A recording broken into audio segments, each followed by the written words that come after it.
While using colors in SignCut Draw, the custom palette for your document is automatically updated, making it easy to reuse and edit colors.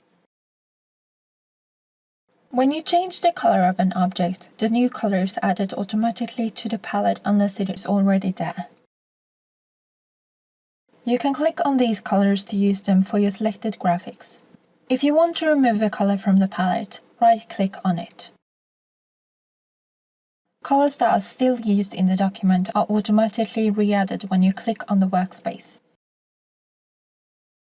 You can precisely edit the tone of a color that have been added to the palette.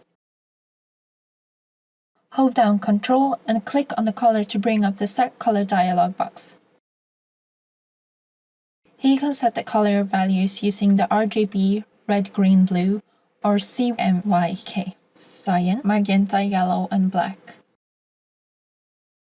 When you update colors using the dialog box, it only updates the colors on the palette and not the actual colors used in the document.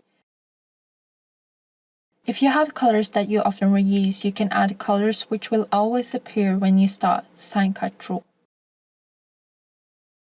To add a color for this purpose, hold down Shift and click on it. A padlock appears on the color.